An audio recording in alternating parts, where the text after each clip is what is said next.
Good morning. Welcome to our Headliners Newsmaker at the National Press Club, the place where news happens. I'm Mike Balsamo, the 118th president of the National Press Club and the U.S. law enforcement editor for the Associated Press. We're delighted to have with us today the mayor of Washington, D.C., the District of Columbia, Muriel Bowser. Last week, Mayor Bowser grabbed headlines with her ambitious plan to redevelop the RFK Stadium site and entice the Washington Commanders football team to return to the city limits. The plan envisions an entertainment district, sports complex, shopping, housing, and a revitalized waterfront. Imagine the Super Bowl, Beyonce, even Taylor Swift, she said. World-class cities like ours, Mayor Bowser told the crowd, we do big things. Yet, President Trump, sitting just blocks away from Mayor Bowser's office, has said some not-so-nice things about the city in which she's led for the past decade. He's called it out for filth and decay, and during the campaign vowed to take over Washington, D.C. While that would require Congress to repeal what's known as the Home Rule Law in existence since 1973, two members of Congress, Republican Senator Mike Lee of Utah and Republican Representative Andy Ogles of Tennessee, have introduced such a bill called Bringing Oversight to Washington and Safety to Every Resident, which, not so coincidentally, spells out Bowser. And earlier this week, the Washington Post reported that President Trump would issue an executive order to crack down on crime and homeless encampments in the city, perhaps his first salvo into a takeover attempt. Clearly, the city is in for a wild ride, but this is not Mayor Bowser's first rodeo. She's been held elected office since 2004, first as an advisory neighborhood commissioner, and then as a member of the D.C. Council. She was elected mayor in 2015, and is only the second person to be elected 3 times as D.C. mayor. During her tenure, she's led the city through the COVID-19 pandemic, racial justice protests, and the events of January 6th.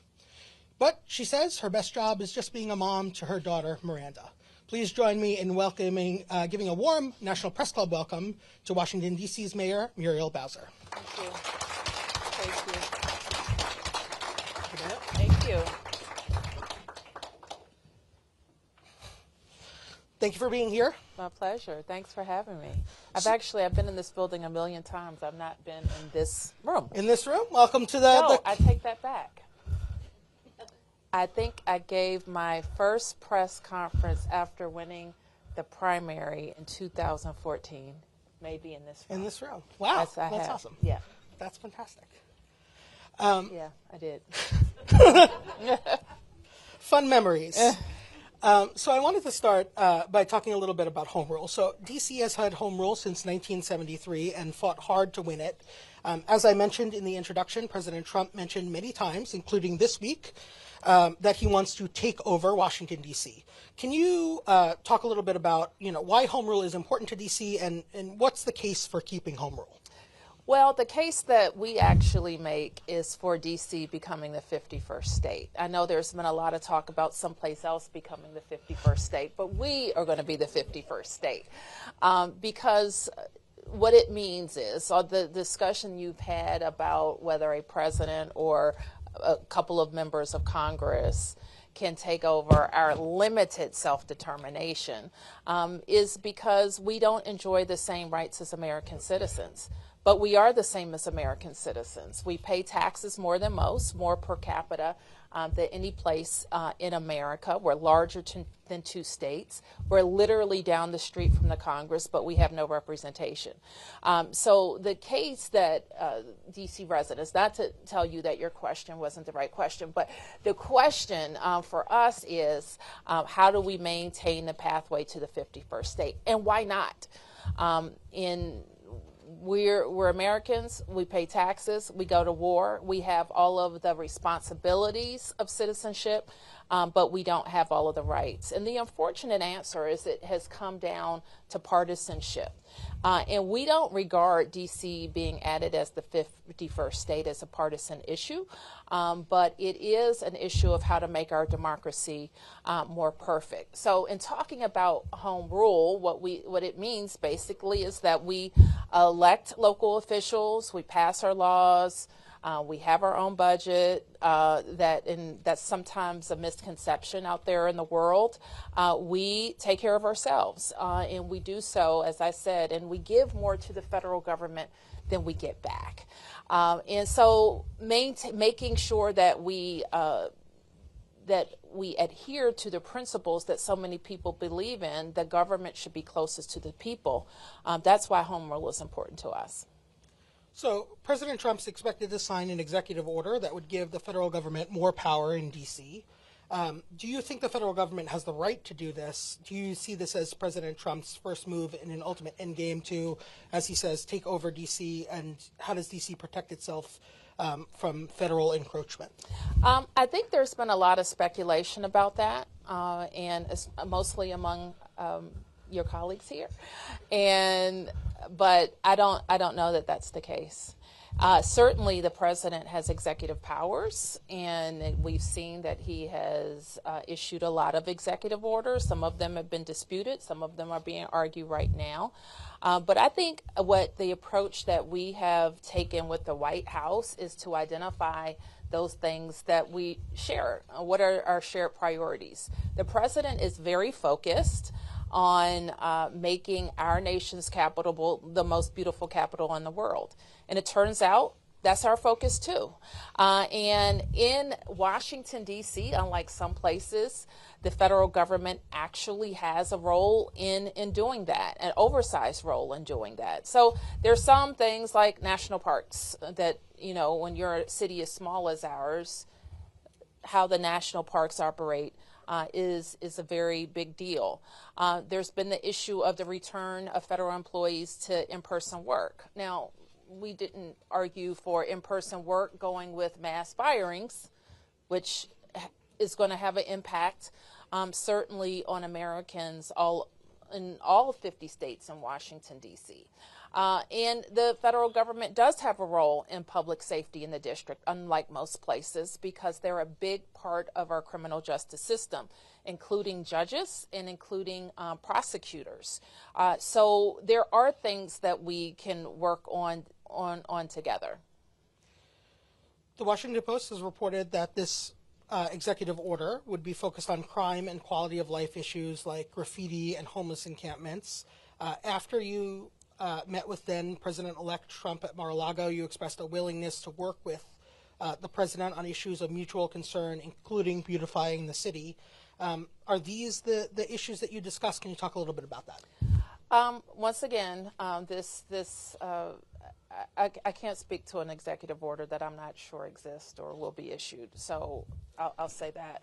But I will say that, yeah, we talked about beautification issues and we talked about public safety. But let me say this about public safety. What I was able to report to the president was that I believed, had the picture in his mind of COVID-era Washington, D.C., because that's the Washington, D.C. he left.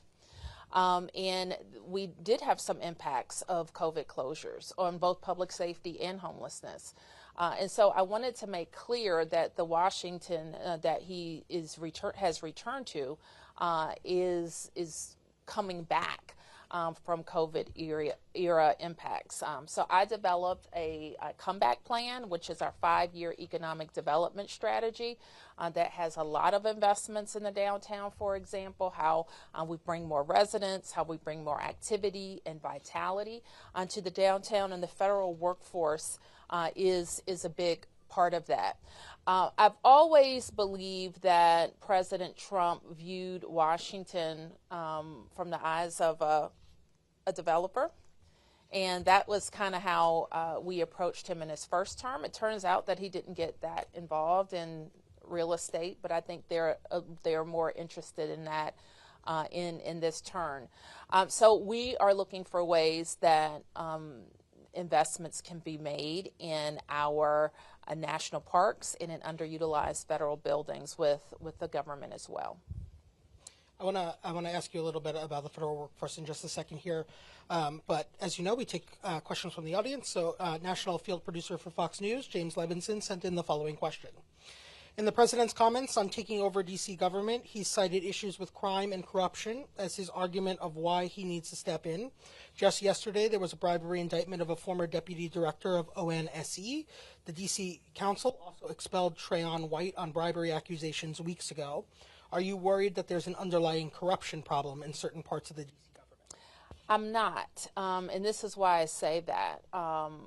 our system worked the way it was supposed to in both of the cases that you mentioned. We have, and actually I authored when I was a member of the council, a pretty comprehensive and wide-ranging ethics reform law that allows the council to expel a member for the type of conduct that the indictment indicates. That hadn't been the case 10 years before that. We would have had a official linger until the criminal justice process had run its course. So we have very, very high standards for conduct. I am proud to lead a incredible workforce.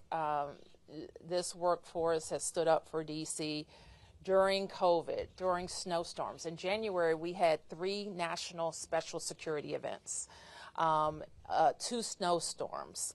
We had an inaugural ceremony that changed, I think, the Thursday before the Monday of the inauguration. And so all of these activities were supported by public servants.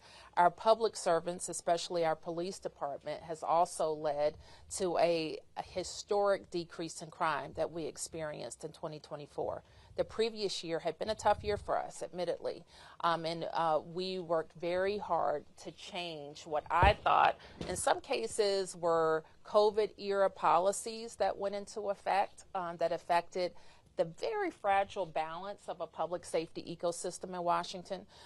We worked with the council to really reset the laws, and in my view, we had to get a better focus on accountability for violent crime, and we've been able to do that.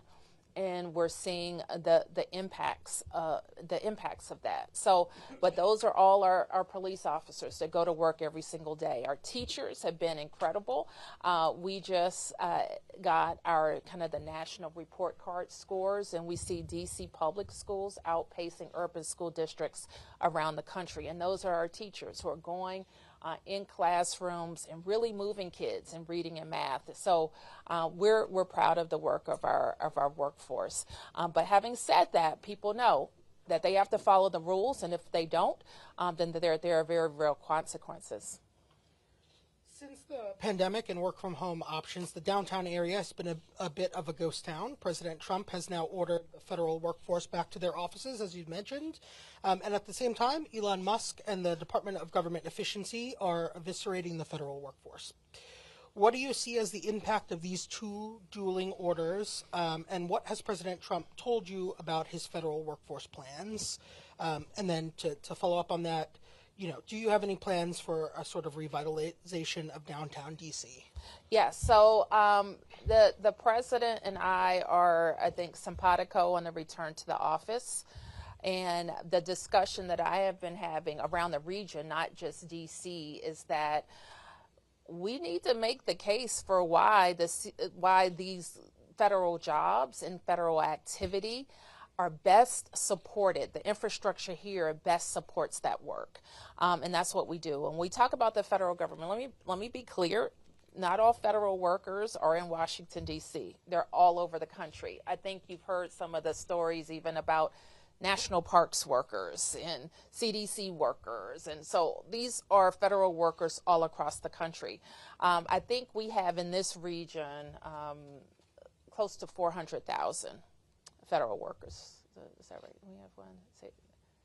No, close to 600,000 federal workers. And about a third of those, or a little bit more than a third, are located in Washington, D.C. About 70,000 of them are D.C. residents of our 703,000 people. So it's a huge impact to have people's jobs affected. And so our really focus is on making sure we're being supportive of our residents and calling on the government to not use a chainsaw, but figure out which jobs we need and which jobs we don't. And that can be done in a orderly way and in a humane way. Let me just follow up on that question quickly with another question from the audience here. Associated Press reporter Ashraf Khalil sends in the following question. What do you expect the economic impact to be on the D.C. region for the, as you mentioned, thousands of federal workers who are losing their jobs right now in terms of things like unemployment rates, the job market, the healthcare marketplace? And when do you think that wave will hit the system, and are you prepared for it? Well, it's beginning to hit the system, and I expect probably next week to start talking to our community in a comprehensive way about what we see the impacts as. So far, I think what we've seen hit our unemployment system is expected when there is a change of administration, especially when it's a different party. So that's what we're seeing right now. But we know that over the next months, more and more people will be impacted. Now, the thing that we will need the White House and the President's cabinet is to work with all of us about how unemployment, with the separations that they're making, will work for government workers. I want to pivot. I want to ask a little bit about crime in D.C. The D.C. Police Union has said that the force is staffed at dangerously low levels, the lowest number, they say, in 50 years. When 3 police officers were shot last month, they pointed to this as a risk to an overburdened police force. What efforts are you taking to recruit more officers in Washington, D.C., and how do you ensure that violent crime doesn't rise if the police ranks continue to shrink? Well, we put enough officers on the street, but unfortunately we do it in a less ideal way.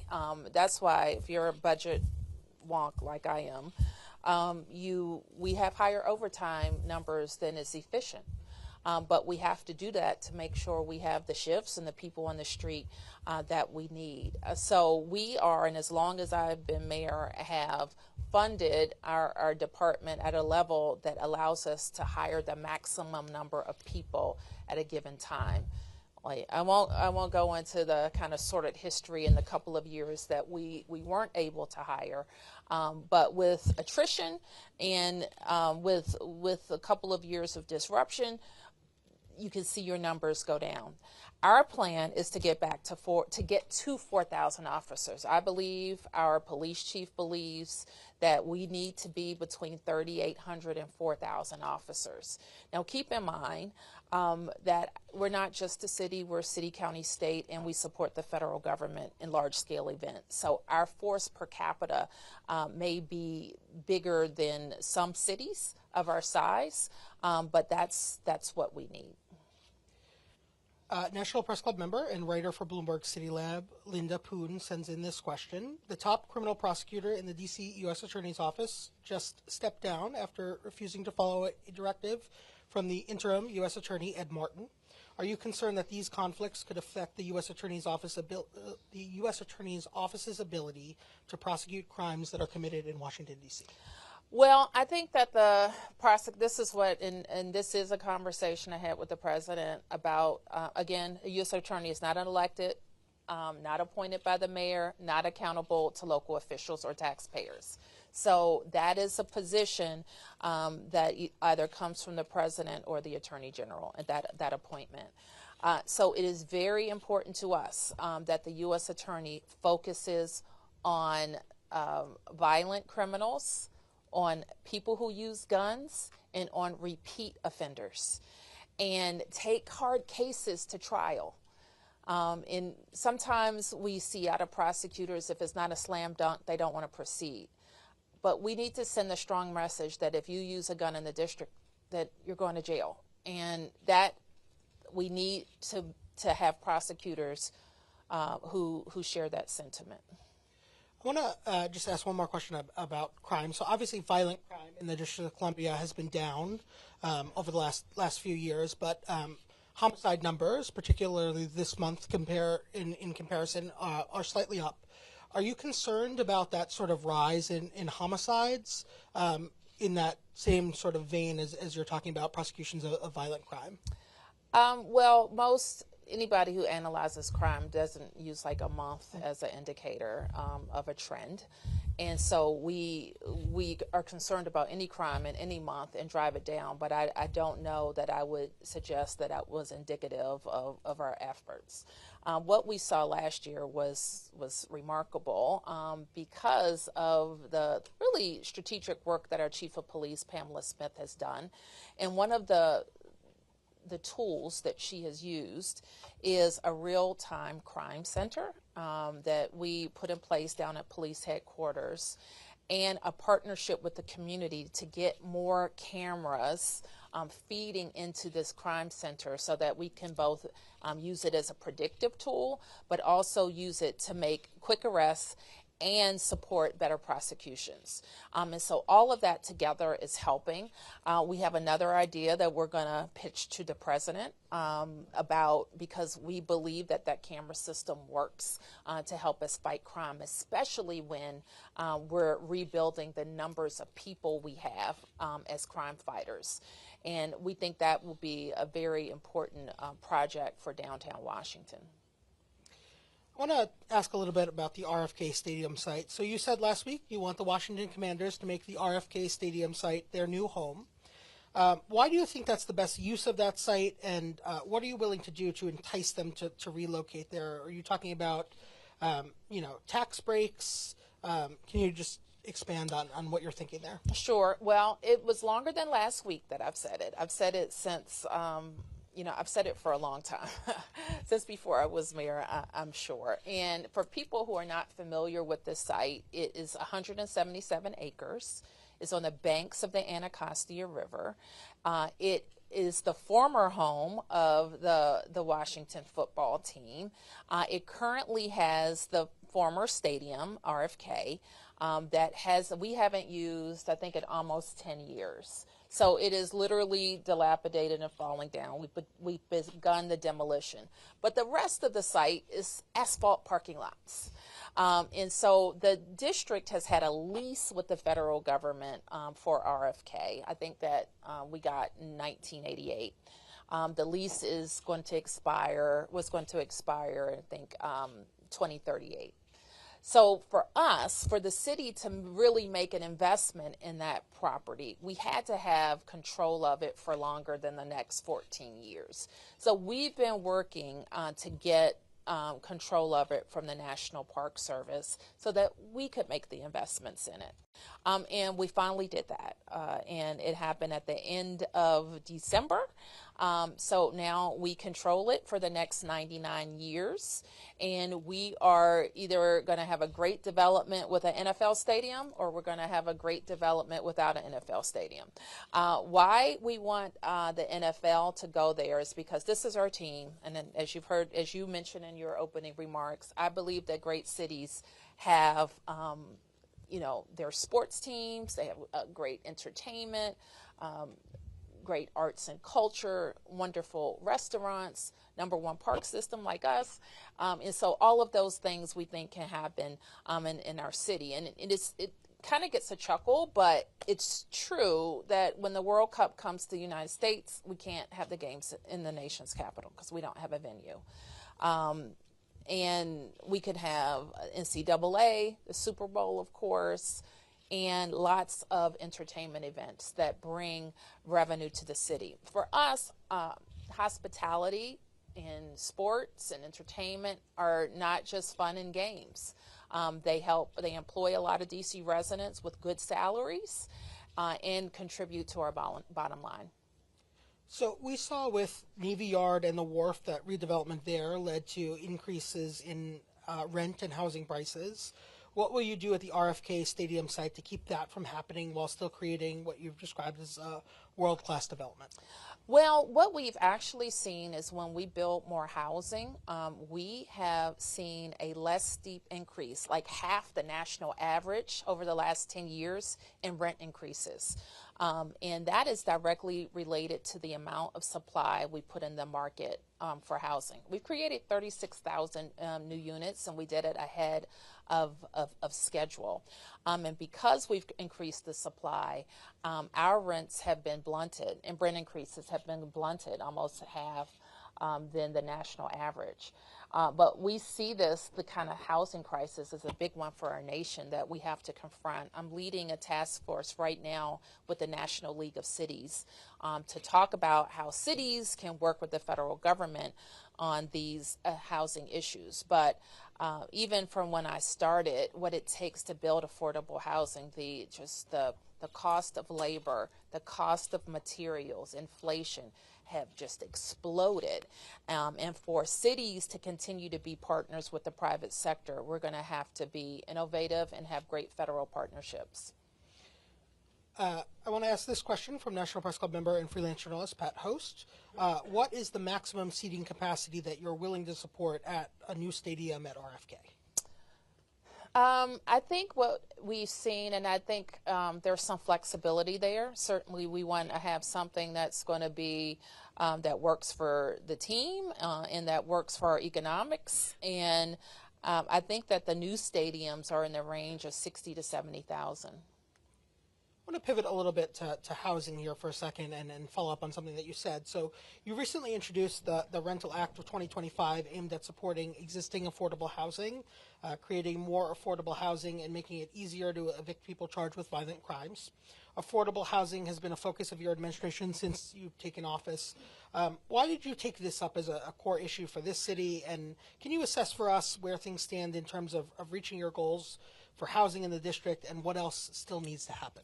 Sure. So we introduced the Rental Act, and I would kind of break it into two buckets. The first bucket is kind of rebalancing what I call our policy environment, similar to what I said about public safety. COVID caused a lot of changes to the law, changes that were meant to help during the period of time where people couldn't work or people were sick or businesses were closed. And some of those policies and operations have had a tail. And so we have to change the policies. We have to address the kind of operational issues that are keeping people and landlords and tenants from having the relationship that they had before COVID.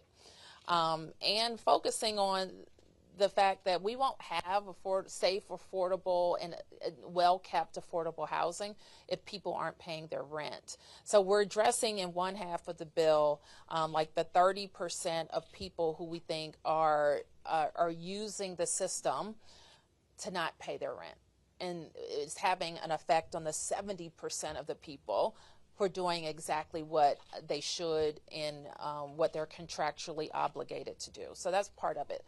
The second part of it is how do we get back to the type of production that made us number one in the region, in the area of and the jurisdiction in the country that has invested the most in affordable housing.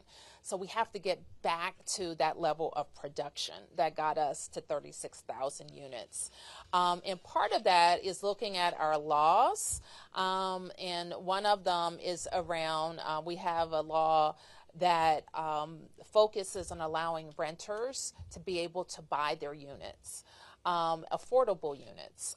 So this, where we've made some tweaks to the TOPA law that ensures that TOPA is focused on affordable housing, not all housing, and that like transactions, financial transactions aren't kind of swept up in the law.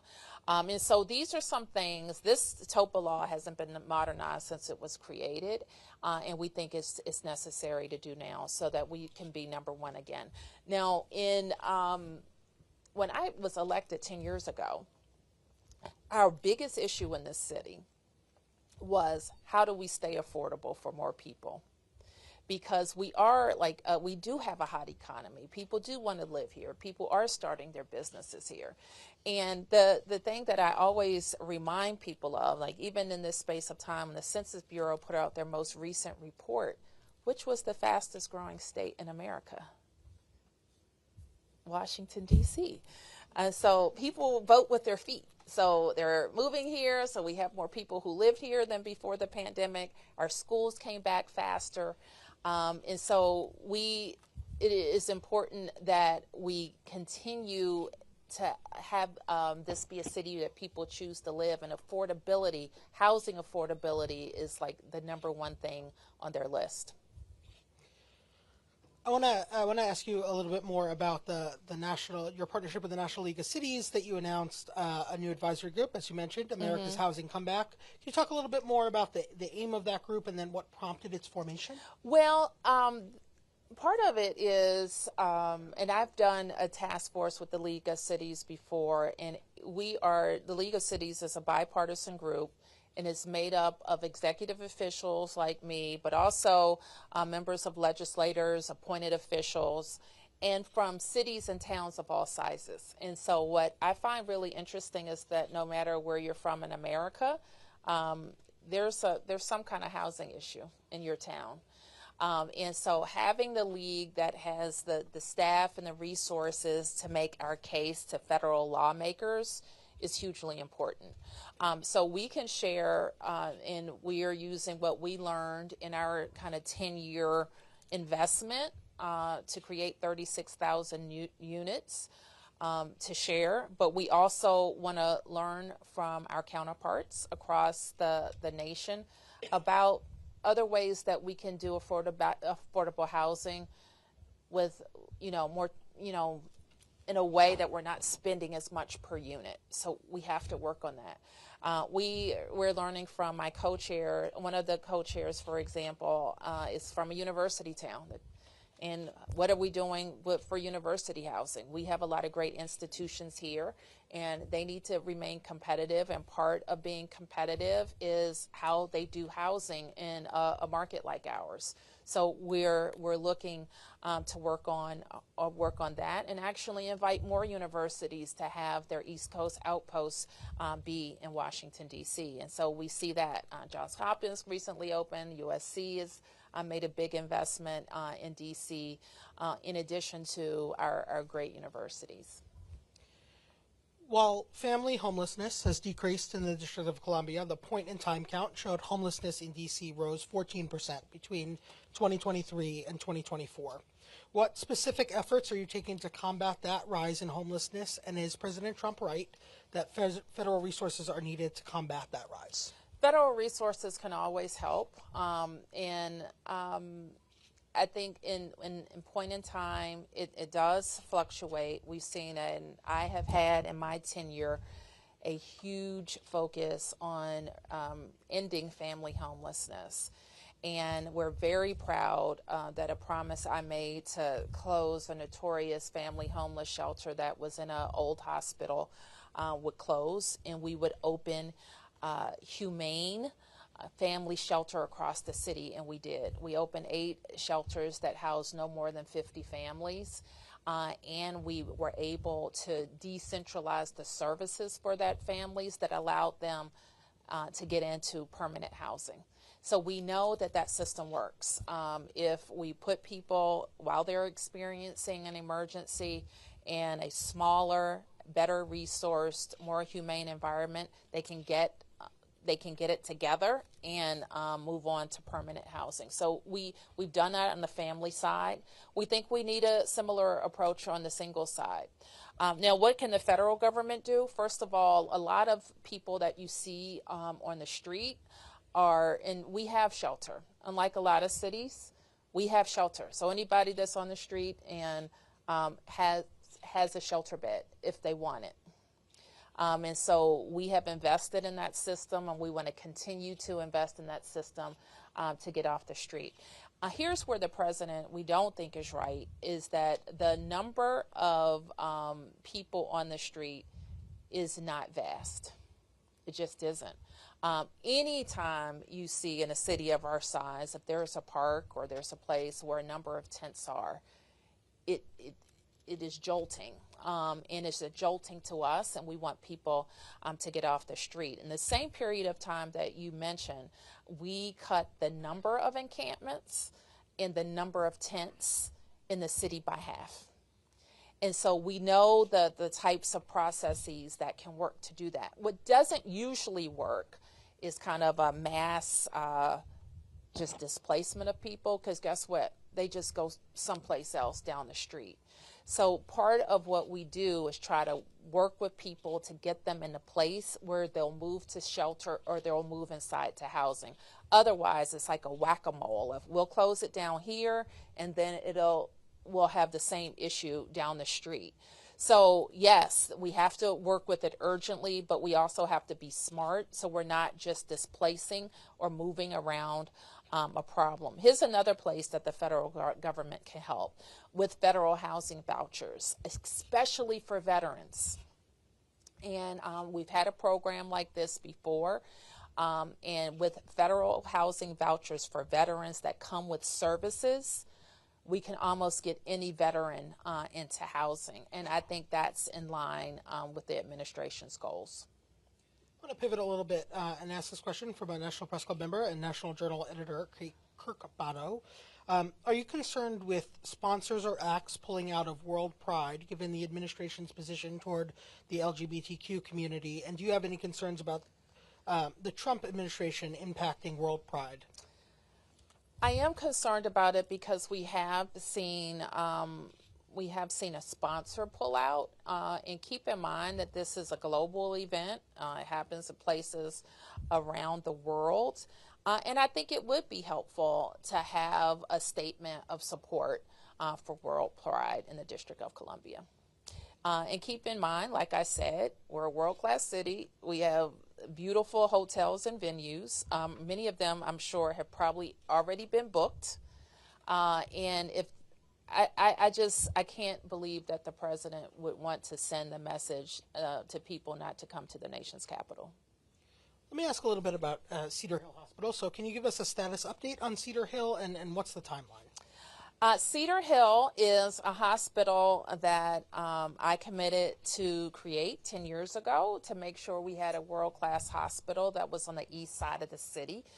For people who are not as familiar with D.C., part of our city is divided by a river, the other part by Rock Creek Park. So you can kind of think of D.C. in three parts. Well, the part east of the Anacostia River did not have a fully functioning hospital with the quality of care that we expected, and we believed that we had to create a new hospital to get that done. So we have a great partnership with GW Health and their physicians who are going to work there. We built the hospital over the course of the last several years, and we expect to open April 15th. Can you talk a little bit about, another topic that's been in the news lately? The president has obviously taken over part of the Kennedy Center and Kennedy Center's board. Can you talk a little bit about that? Do you have any concerns about what's happening there, the events that are already happening there, the move on the board, and the resignations that have happened?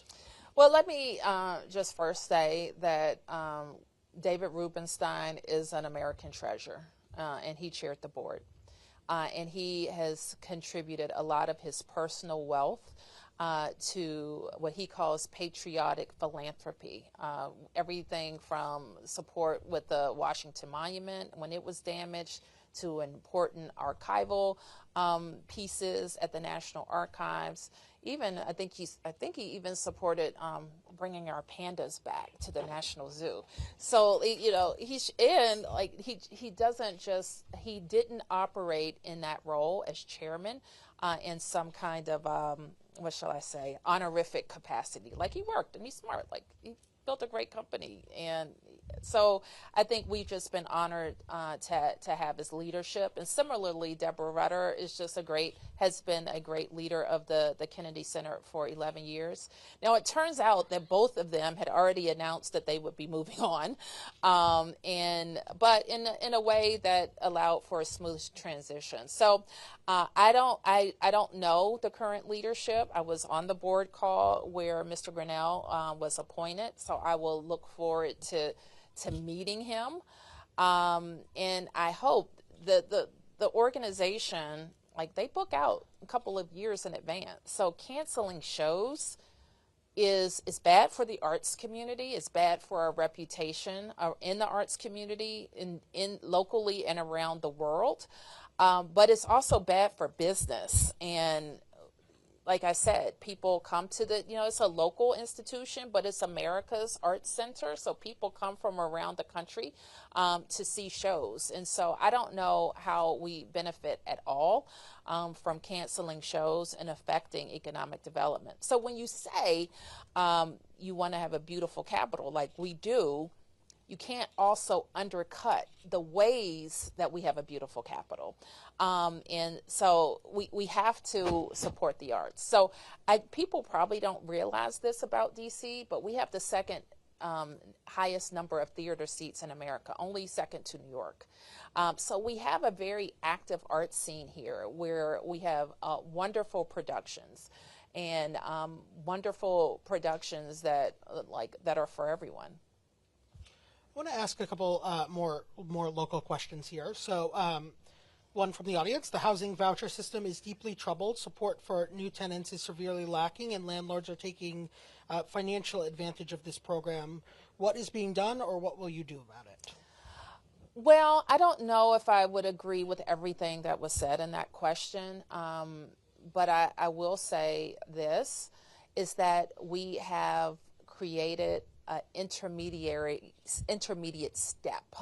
We had our council funded a couple years ago just a big number of vouchers, and our charge was to get them out and get them out quickly. And we worked on a program that we believe would work.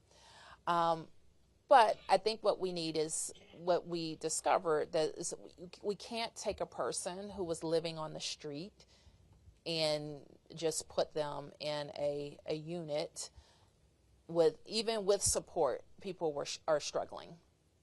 So we bought recently, and this is our strategy, to look across the city, but especially in places where we know we can get people to come inside. That is almost like dormitory housing, but it's shelter housing, but it is that step between being homeless and unhoused and maybe on the street and going into permanent housing. And so we believe that that's the strategy to work, a bridge housing, if you will, and that's how we want to use our vouchers. Let me ask another local question here. This one comes to us from National Press Club member and freelance journalist Pat Host. Ronnie Clark was killed on Christmas Eve in Northeast D.C. when a driver hit him and fled the scene on foot, leaving Clark trapped under the car. 2 months later, there have been no arrests by MPD. Clark died at the scene. Why hasn't there been more of an effort by your office in particular or MPD to get community help to bring this killer to justice? I will. Let me look into that. I'll take that as a note to look into. Certainly, our police are very aggressive about investigating traffic incidents just as much as any other violent crime. So I'll need to be updated on that. Sure. And before I ask our final question here, let me take a moment to thank the Headliners team leader, Jen Judson, Headliners team member and past National Press Club president, Donna Linewant-Leger, and club executive director, Didier Saji. And finally, thank you to our audience. I hope you'll join us on Friday, March 28th for Career Day at the National Press Club. If you're looking for your next journalism or communications job, you'll have the opportunity to meet recruiters, get training, and update your headshot and more. It's also my honor to present our guest with the coveted National Press Club mug. Thank you. Thank you. I hope you use it all the time. We'll close with a final question here. Two, actually, final questions here, if you don't mind. You ask really fast. Yeah, so, yeah. We've been knocking through them here. We've got a lot of questions in. I'm very experienced at this. Will D.C. take the Trump administration to court over executive actions or anything else? And how much do you expect the GOP Congress to be involved in blocking bills through the D.C. Council?